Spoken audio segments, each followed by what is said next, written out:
Good morning. I'm Philip Carter. I'm the director of the Center for Humanities in an Urban Environment at FIU, and I'm joined by my friend and colleague, the chair of the English department, Anna Lushinska, who is a scholar of Latinx literature and also a scholar of philosophy, and whose mother is Laura Riesco, who happened to write this novel, Jimena de dos Caminos, which I happen to be reading right now, which is pretty amazing. So Anna and I are here to interview Reyna Grande, who is one of our guests for What is Latinx Week, which we found out has just unfortunately been canceled because of coronavirus. But anyways, Anna, why was the English department so interested in co-sponsoring this event?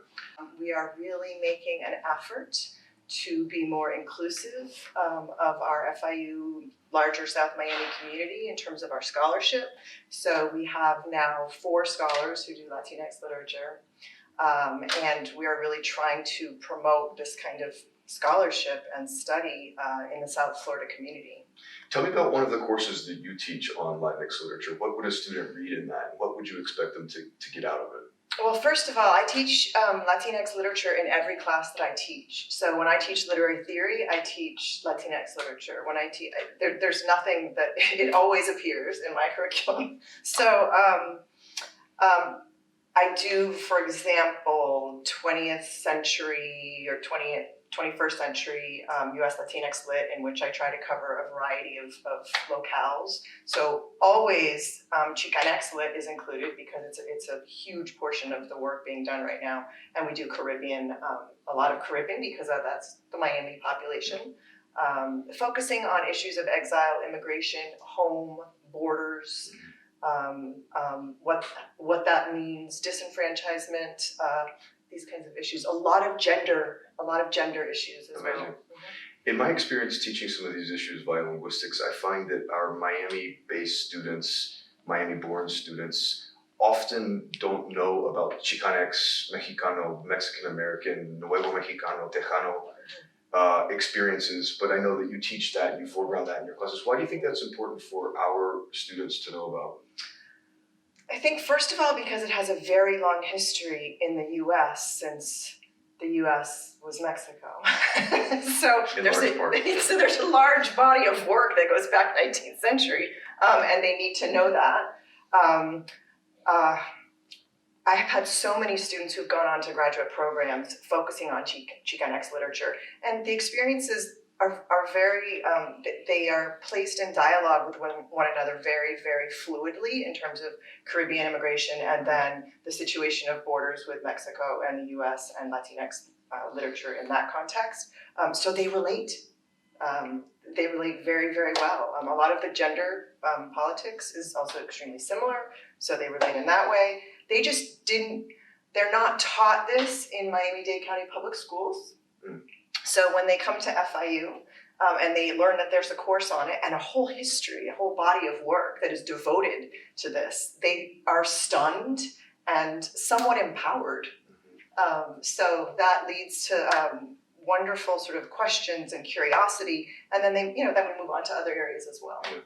One last question. You were going to send your students and students from the English department to the panel that we had planned with Richard Blanco and Reyna Grande. Why did you want them to be there? What was so important about that panel in particular out of all of our events? Our students do not see. That's a very complicated question.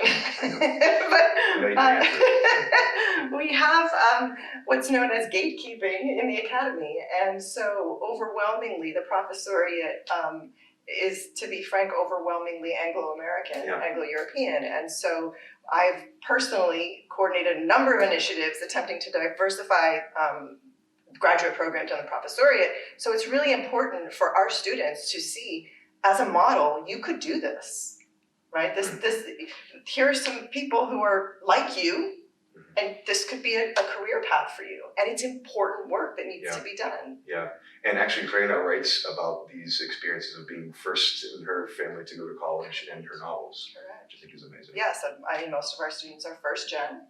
Many of them are exiles and immigrants. So they can relate, and they've not had the experience of having sort of scholarly role models. Or intellectual role models that they might think that this was a conceivable path for them. Right.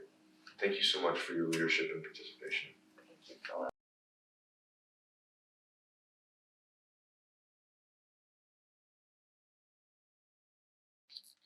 So I'm Professor Carter, the director of CHUE at FIU, and this is my colleague Anna Lushinska, and we're back with Reyna Grande, who is our distinguished guest who was going to be on a panel this afternoon before coronavirus came on issues of identification and representation in literature and publishing, and we're really, really, really happy to have the occasion to speak with you today on camera. So do you want to just start by telling us a little bit about your writing experience and your first novel and then your second novel? Yeah, well, my first novel was actually my senior project when I was an undergrad at UC Santa Cruz. Wow.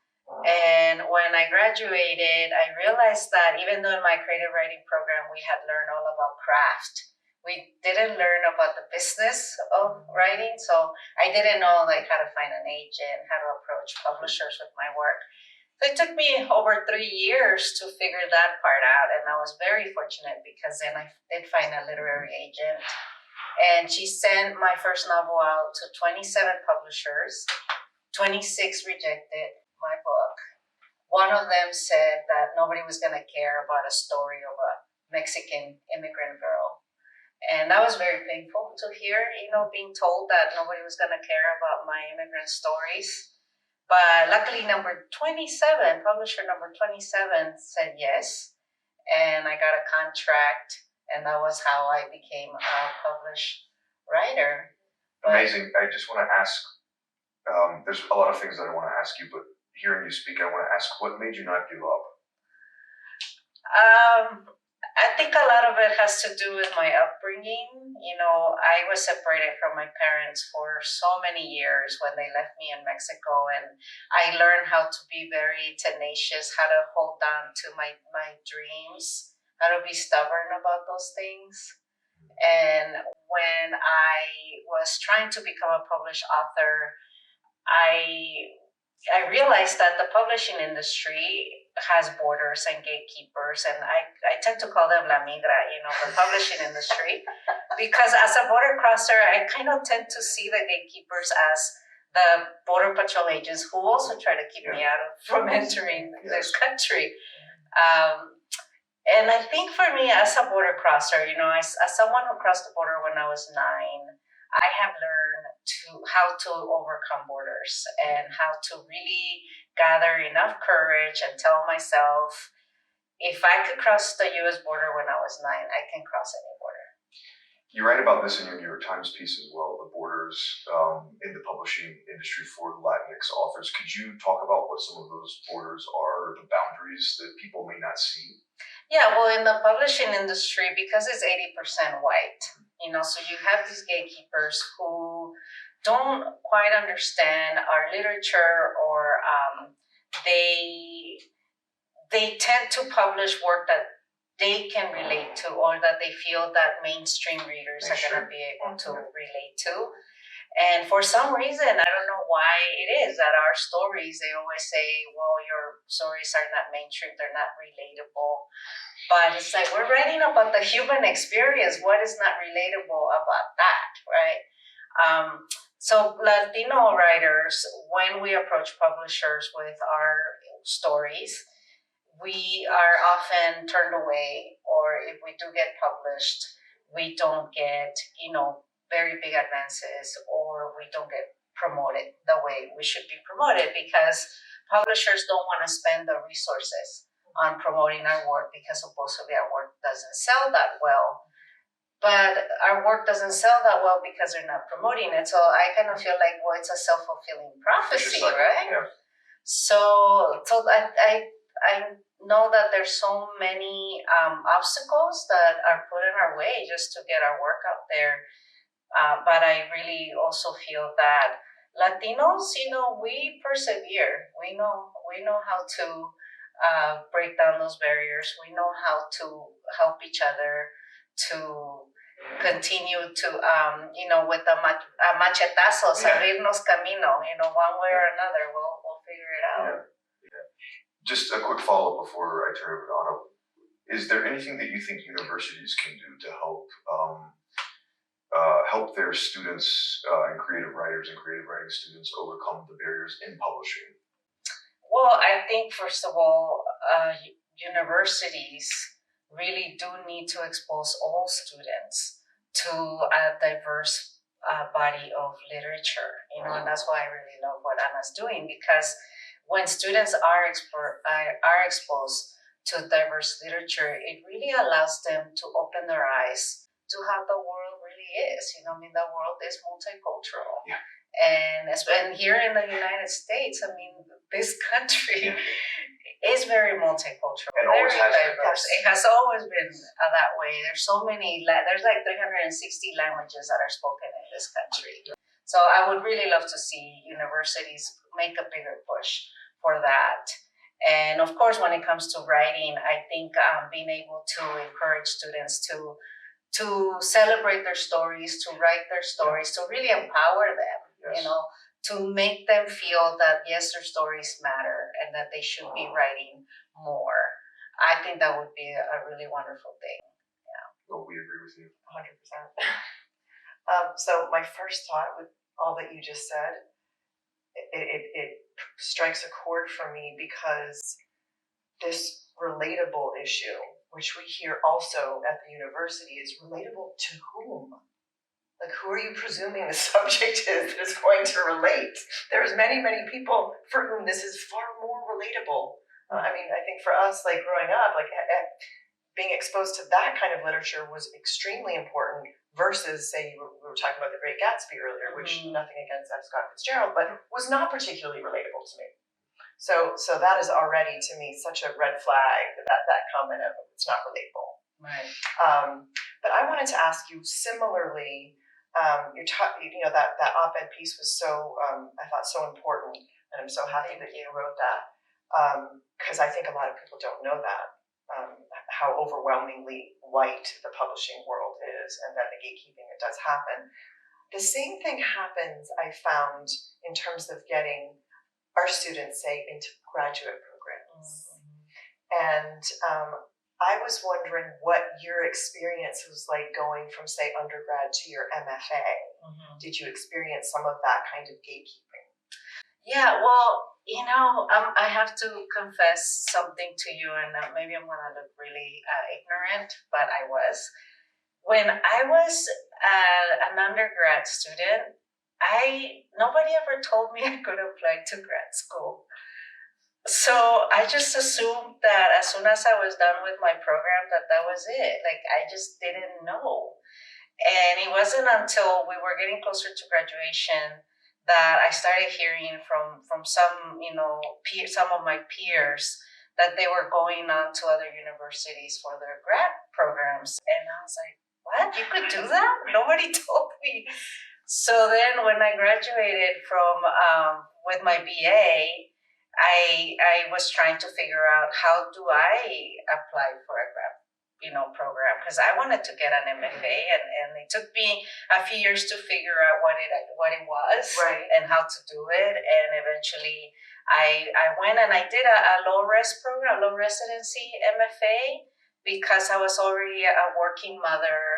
I was working on my second novel, and then I was pregnant during my program, so that was the path that I took to do a low residency program.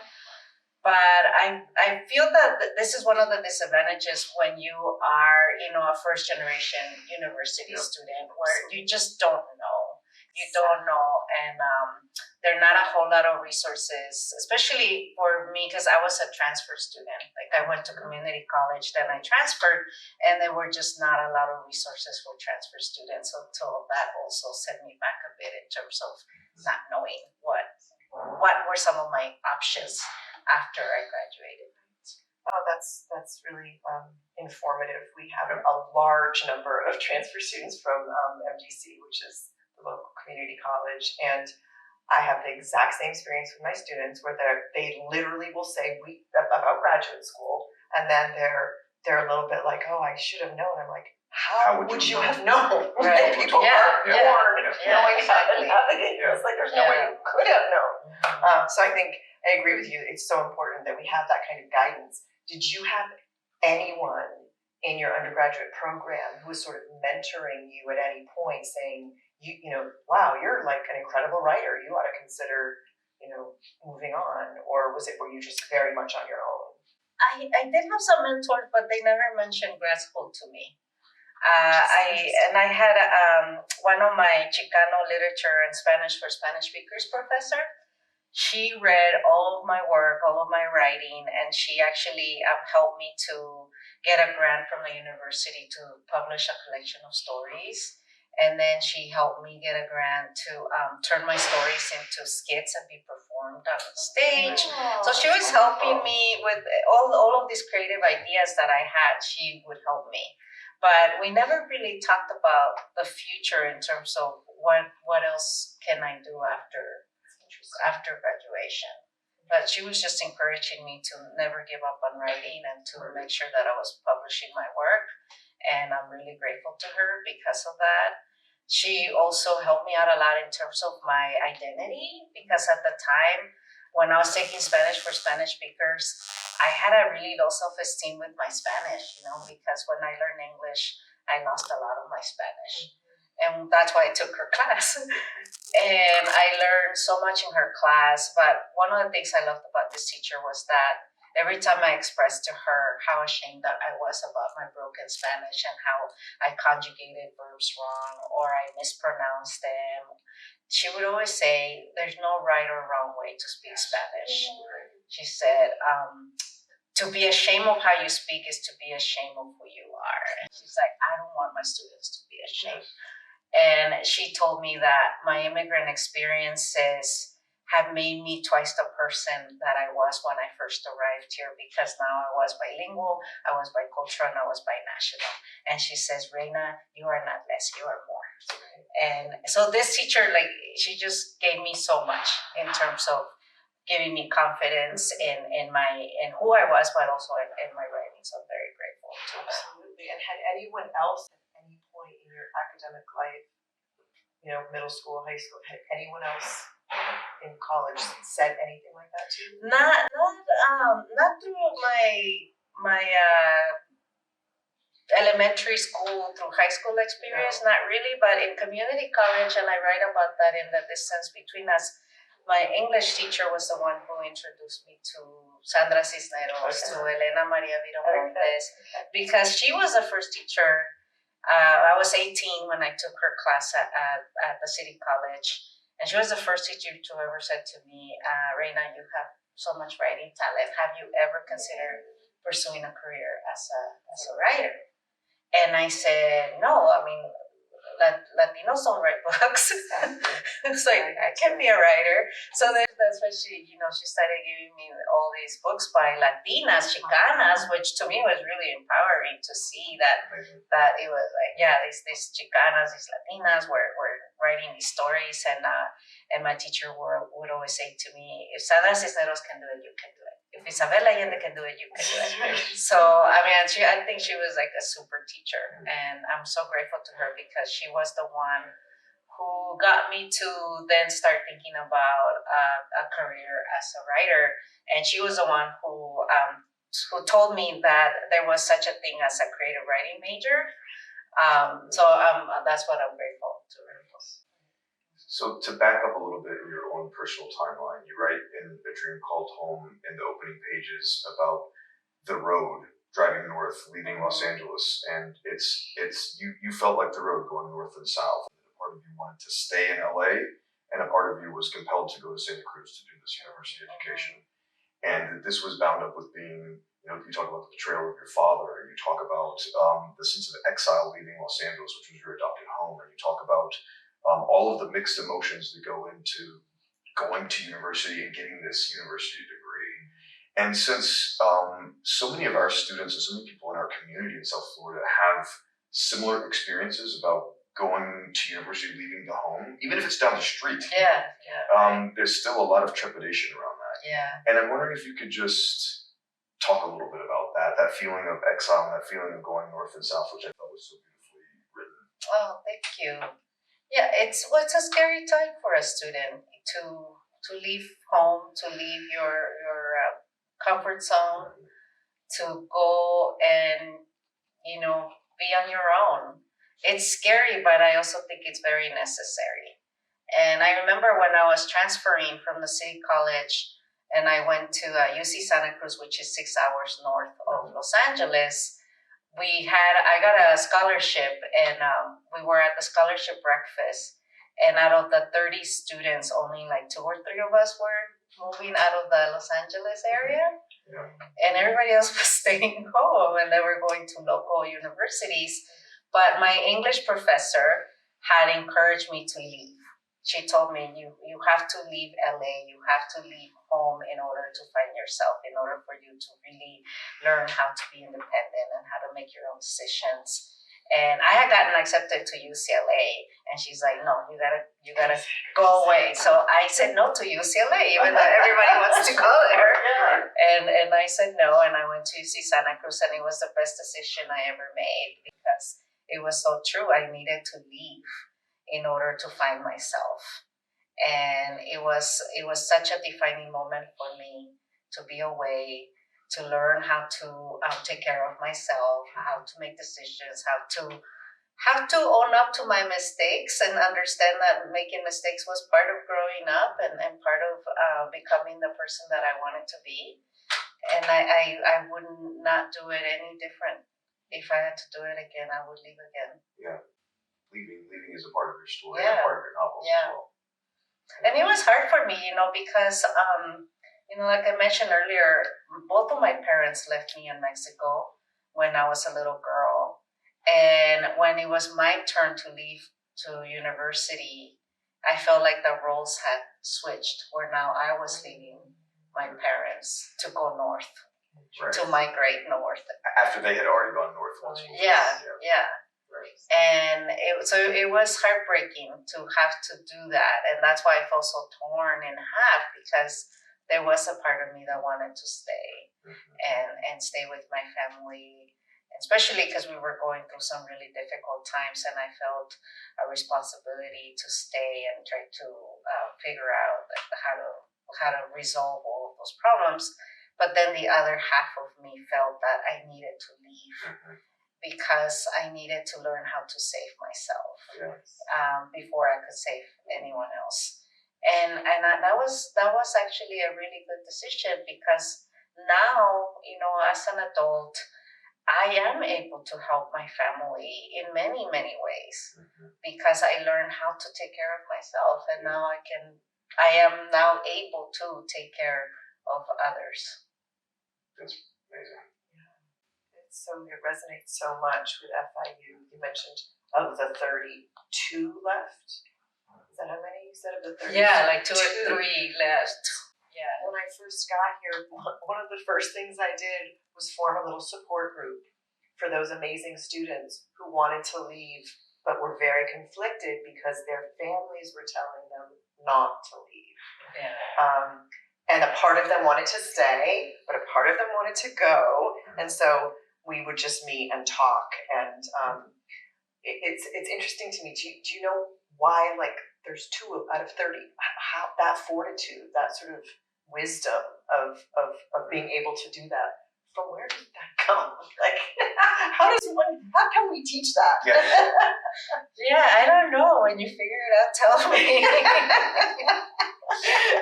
Because I understand it's not that these students are being hard-headed or something. It's like these are real issues and they concerns. are real and I issues. respect them. Yeah. So I don't want to be dismissive at all. No. And I think also because we value our family so much, and we always feel a responsibility to our family, and especially when our family is not doing too well, we always feel like, we need to stay here to take care of, our parents, take care of our siblings, take care of this. And I actually did that in A Dream Called Home. I write about how in my first quarter at UCSC, I found out that my mother had sent my younger sister to Mexico because she dropped out of high school. And as punishment, my mother sent her to Mexico. And she was getting in trouble over there too. So then I went to Mexico, and I used some of my tuition money to bring my sister to Santa Cruz. And I snuck her into my dorm. I enrolled her in high school. I was taking care of my sister while I was in school. and I got kicked out of my dorm because I managed to have her for 3 months in my dorm before somebody found out. I got a letter from the university saying, you need to get rid of your sister, you need to move out, but you cannot have her here. So then I had to give up my housing on campus to find housing off campus with my sister. But, I feel that really speaks to a lot of our students who feel responsible for their families, especially for your younger siblings. A lot of times you end up being a co-parent, right? And I felt a huge responsibility for my little sister because I saw that she needed help, and I tried to help. But at the same time, I realized that I was, a university student dealing with all of these things, trying to stay afloat, and I was taking care of a very rebellious 16-year-old, and I was way over my head. But, to this day, my sister tells me that she's so grateful that I didn't give up on her.